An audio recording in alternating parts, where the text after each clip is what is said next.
Hey, I'm Dwayne Perkins from New York City originally, now in LA. Been doing comedy over 20 years. I'm what they call a young vet, and I'm in Brisbane rocking out at the Sit Down Comedy Club. I've always loved it, you know. I've always loved comedy, and so for me, it's just something that I loved. I didn't know you could do it, right? And then two things happened. A buddy of mine in college started doing it, and I was like, "You're doing comedy?" I mean, he was funny, but not, not like your boy, So that inspired me. Also, I was at a Black Business Expo, and what that is sort of like a bunch of black businesses, right? And then black people go to learn about these black businesses so we can support them, keep some of the money in. Um, anyway, there was a comedy club there, and instead of being like, "Hey, I want to be a customer," I was like, "Hey, I want to be one of your comics." And they said, "Come up next Wednesday," and I went up. About a week or two later, I was on stage. And that was in Harlem, New York. I've done a lot of things, but right before comedy, I was a computer programmer, and I always talk about that because, like, I wanted to be a rapper too, and like rap every rapper's like, if I wasn't doing rap music, I'd be in the streets, I'd be robbing your house right now. But I used to be a computer programmer, so like, what would I say? If I wasn't doing rap, if I wasn't doing comedy, I'd be designing websites right now. That used to be my closer for a long time. But I was doing computer programming, and I do miss it sometimes. And I live really close to Caltech.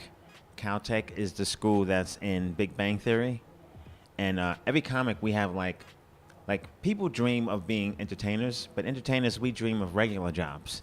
So sometimes I drive past the campus and I'm like, I should go back and get like a master's degree in computer science or something, which is kind of crazy, but I probably won't do that. But it's just my dream. I also would like to work at a drive-through because I have much respect to the cashier at a drive-through. One of the hardest jobs in the world because they have to take the order while doing the other order. You don't really, they're like multitasking gurus, and hats off to them. I know you didn't ask that, but oh man, the best part about being a comedian, I think, is making people laugh, making people happy, but also on stage, the laughter is great, okay? We feed off the laughter, but there's a moment when they finish laughing and you're about to say the next thing. And sometimes when it's going well, they're just hanging on your word. They're just like, they just can't wait for you to speak. And in that moment, there's just so much power because it's like literally everyone's just waiting. Sometimes you can hear a pin drop, and the better you're doing, the longer you can elongate that. I mean, you're not going to make them wait 5 minutes, but in that moment, just knowing that like you got them is it's nothing like it. My first gig was in Harlem, USA, a place called the Uptown Comedy Club. Shout out to the Uptown, rest in peace, Monterio Ivy. He was one of my early mentors in comedy. And so yeah, these guys, it was like after Def Jam, so that Def Jam mentality was kind of in place. And I'm from Brooklyn, so went up to Harlem, which is always, for a Brooklyn person to go to Harlem, it's always a little shaky. We same city, but we're Brooklyn, they're Harlem. Anyway, they said, we'll put you on during our New Jack segment. And the New Jack segment is literally the professional comics doing their thing. They stop everything. And they say, all right, guys, we got some new guys coming up. If you like them, let them stay. If you don't like them, get them up out of there. Like, let them know. I mean, it's not as bad as Apollo, but if they don't like you, you're gone. They boo. But that first night was amazing. I did song parodies. I did a Michael Jackson impression. I think usually my experience is your first time usually goes well, just because it's just pure adrenaline. It's like the first hit of any drug, and you're always trying to get back to that first hit. So anyway, that was my first time doing comedy in Harlem, New York. It was great. Oh, well, I would tell you about a night that I bombed. Here's the thing, though. I've never bombed. No, the thing about bombing, people don't realize this. Like, some crowds will, like, boo you. Okay, that's not great, but whatever, right? Some crowds will heckle or throw things, be loud. So when they boo you, you get off stage. You know, it's like getting knocked out, right? When they throw things at you, that's like being in a brawl and you fight back. But sometimes the crowd does nothing. And I had that happen once where I got no laughs, but no heckles either. Just complete silence. And that's more brutal because, like, you know, you're contracted to do a certain amount of time. You can't leave, and they're not giving you anything. And it's just brutal. It's almost like instead of getting knocked out, imagine if someone just like kept beating you up, but they wouldn't deliver the coup de grace, the final blow. They just wanted to beat on you for 15 rounds. That's what it was like. Well, this is easy, very easy.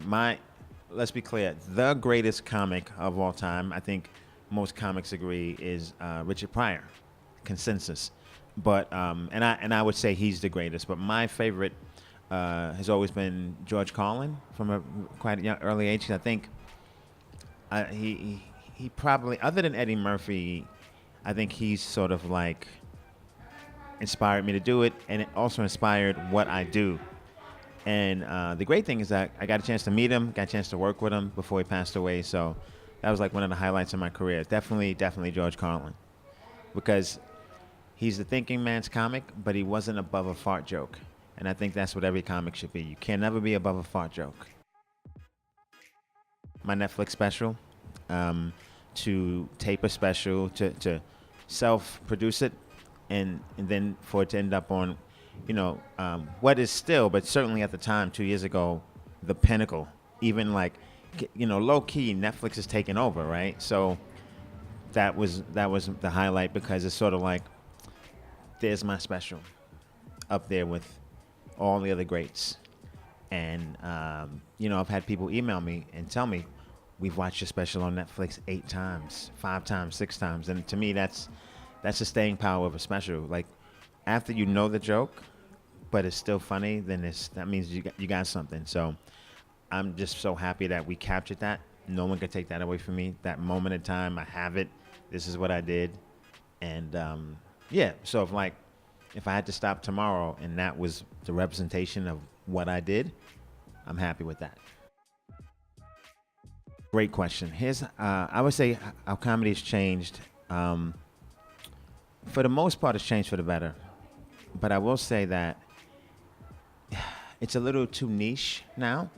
So meaning, like, I think because of the internet and because of different groups emerging, you know, I came up in a time where you had to make everybody laugh. And I think now, if you're a comic, that's not even your goal anymore. Your goal is like, I make these people laugh. You know, basically, you got a normal distribution. The tail goes on forever. I don't want to be too mathy with you, but like, so, you know, your fans can be along that tail. So you don't used to have universal appeal. And I think it's good that you can sort of like be completely who you want to be. But I think it's causing people to not, like, some comics to not respect the craft and to get really good, because they instead of learning how to deal with every situation, they're like, well, I won't ever be in that situation. And so, and because of the internet, your fans can find you. So maybe that's a good thing. But to me, every comic, even if you do alternative comedy, black comedy, whatever kind of comedy you do, whatever you want to call it, you should have 20 or 30 minutes that travel that you can do anywhere. And I don't think that's the case as much anymore. But, you know, comics are making a great living entertaining. Like, they're like 1% of the population that likes them. So that's cool, I guess. I always give the same advice, after you write your first 5 minutes, after that, you just keep writing. But the main thing is you have to listen to every set. And I do that now. But there was a time when I didn't, where, I would do my set and just have a mental note of it. But you have to listen, because if you do 5 sets and you listen to 5 sets, it's like you did 10 sets.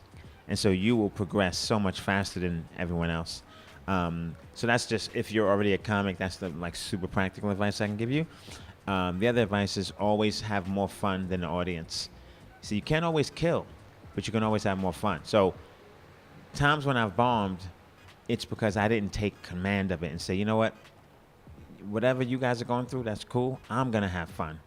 And when you have fun, usually they'll have fun. I hope to do another hour special. You know, I think it's like a group having two albums. I mean, don't get me wrong. I have a half hour special that I did a while ago on Comedy Central. So I basically actually to be honest with you, I have a half hour special, an hour special, and counting the hour special, I have 3 comedy albums. But we're talking just sort of hour video specials. You know, I want to do another one. I think that puts you in a different strata. So I think that's next. I'm writing a bunch, so I think I'm sort of a triple threat. I write, act, and I do comedy. And I think my comedy's in a good place. I just need to drop another special, and then bless the world with some of the things I've been writing, some of the movies and sitcoms and stuff. Hey guys, I'm Dwayne Perkins. Shout out to the Sit Down Comedy Club. Thanks for having me. Catch my movie night podcast with me and TK Kelly. Just look it up. You can find it everywhere. Also, I have another podcast called Off the Top. My website is DwaynePerkins.com, and I'm Dwayne Perkins on all social media. Thanks.